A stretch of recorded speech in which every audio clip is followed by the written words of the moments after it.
آدمی گاؤں سے شہر آیا تھا کام کی تلاش میں۔ اس کے گاؤں میں سوکھا پڑ چکا تھا، اسی لیے وہ شہر آیا تھا۔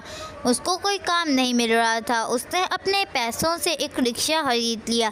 اب وہ رکشہ چلایا کرتا تھا۔ اب اس کے پاس گھر نہیں تھے، گھر کے پیسوں کو تو اس نے رکشہ خریدنے میں لگا دیا تھا۔ وہ سڑکوں پر سو جایا کرتا تھا۔ اسی شہر میں ایک بات تھی کہ ایک گلی میں ایک جن رہا کرتا ہے۔ کیا حقیقت میں اس گلی میں جن ہے؟ ارے نہیں، لوگ مجھے ڈرانے کے لیے کرتے ہوں گے۔ وہاں پر کہاں سے جن آ گیا؟ میں تو وہیں پر سوؤں گا۔ وہ لوگوں کی بات کو اگنور کر دیتا ہے اور اس بھوتیا گلی میں چلے جاتا ہے۔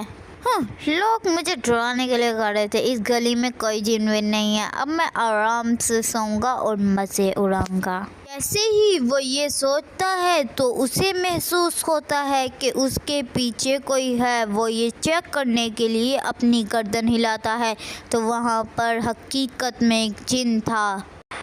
جن! ارے یہ کیا ہو گیا؟ مجھ سے بہت بڑی غلطی ہوگی، میری مت ماری گئی تھی میں جو اس گلی میں آ گیا۔ ارے واہ، آج تو بڑے دنوں بعد ایک انسان آیا ہے۔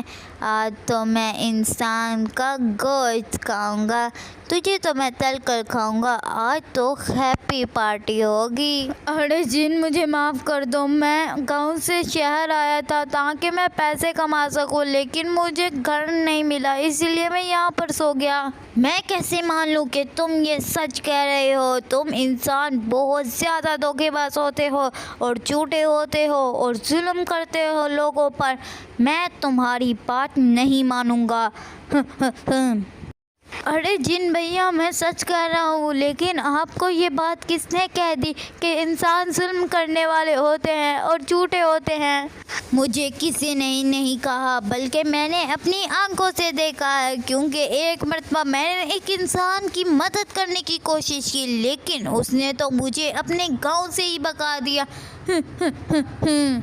ارے آپ غلط سمجھ رہے ہو۔ اگر آپ ایسے کسی انسان کے سامنے آ جاؤ گے تو انسان تو ڈر ہی جائے گا نا اور آپ کو اپنے گاؤں سے ہی بھگائے گا نا۔ تمہاری بات میں لوجک ہے۔ شکریہ تمہارا کہ تم نے مجھے سمجھا دیا۔ ہاں، ویسے دکھتا تو میں بہت برا ہوں، اسی لیے میں تمہیں چھوڑ دوں گا، بلکہ میں یہ گلی ہی چھوڑ دیتا ہوں اور کہیں جنگلوں میں جا کر رہتا ہوں۔ Bye bye.